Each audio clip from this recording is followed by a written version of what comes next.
Hola, buenas tardes. Yo soy el alumno Aarón Rojas González. Pertenezco al grupo M14C1G56-008.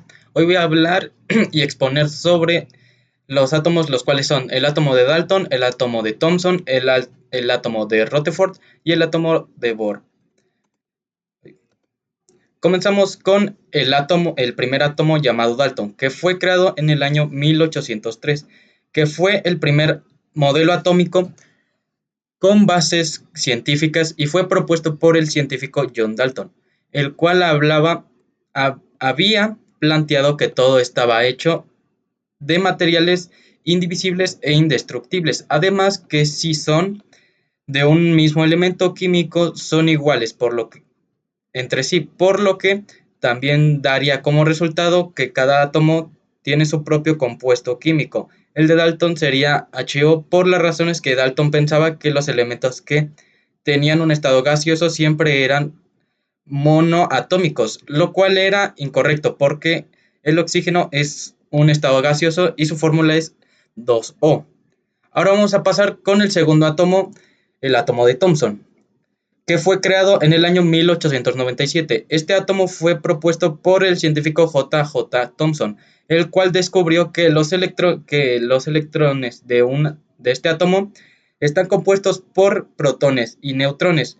Thomson asumía más bien que los átomos estaban formados por una esfera que estaban incrustados que tenían una carga positiva y negativa en esta esfera, por lo que se le conoce como pudín de pasas a este átomo.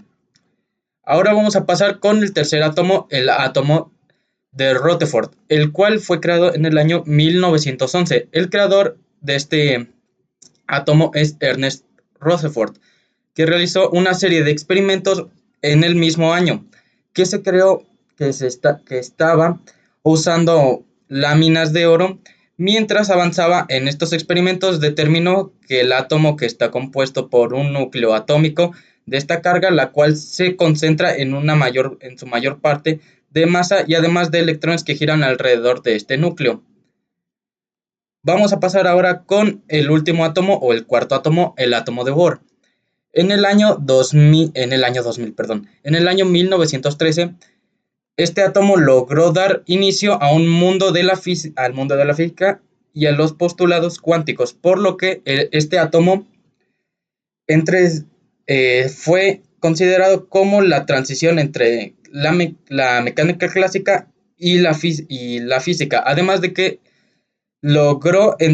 además que el físico Niels Bohr fue quien propuso este modelo para explicar cómo podían tener órbita en los electrones de una manera estable. Aparte de esto, en los espectros que se realizaron varios de los átomos se logró ver cómo los electrones de un mismo nivel tenían sus propias energías, demostrando que habían errores en el modelo de este átomo. Podríamos decir que fuera en el primer modelo, por lo que necesitaba subniveles que son los dos círculos que se pueden ver por aquí. Además de que cada átomo tenía su propio modelo de energía, por así decirlo. Ahora vamos a pasar con las reacciones con las reacciones que forman los enlaces y su clasificación. El átomo de Dalton, la reacción iónica es NaCl.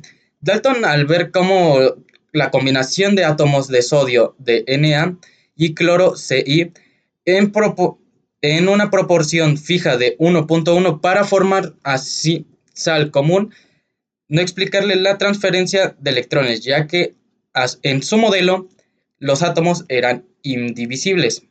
La reacción covalente H2O para Dalton, el agua simplemente sería el resultado de la combinación con del oxígeno en una proporción fija de 2.1. No podría explicar la compartición de electrones. En el enlace metálico Fe, Dalton no tenía una explicación para los enlaces metálicos. Se diría que el hierro estaba compuesto por átomos de Fe. El átomo de Thomson. La reacción de NaCl Thomson podría sugerir que los electrones se redistribuyen en el proceso de Na, perdiendo un electrón y Ci ganándolo, aunque no explicaría la forma del enlace técnico de la manera clara. Reacción covalente H2O. No podrían descubrir la participación de los electrones, ya que su modelo no explicaba cómo los electrones interactuaban entre los átomos. El enlace metálico Fe podría decir que los electrones flotaban dentro de una carga positiva, pero sin una estructura clara para explicar la nube de electrones compartidos que está en el diseño. El átomo de Rutherford propuso que los átomos tenían un núcleo denso con una carga positiva y los electrones giraban a su alrededor de un espacio vacío.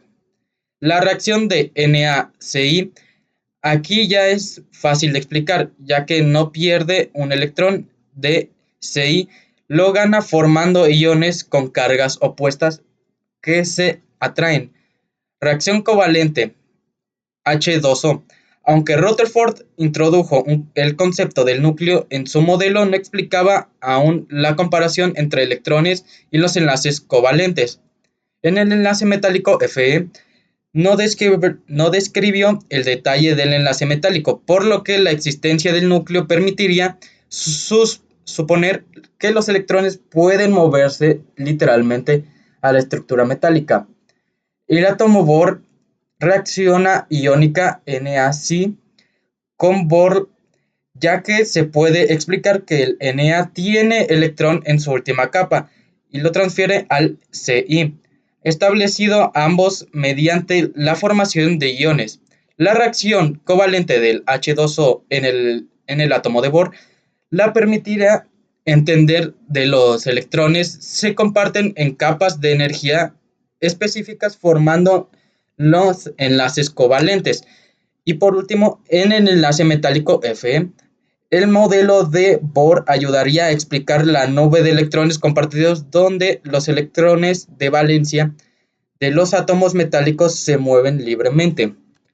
Y bueno, esta sería toda mi exposición. Espero que les haya gustado y muchísimas gracias por su atención.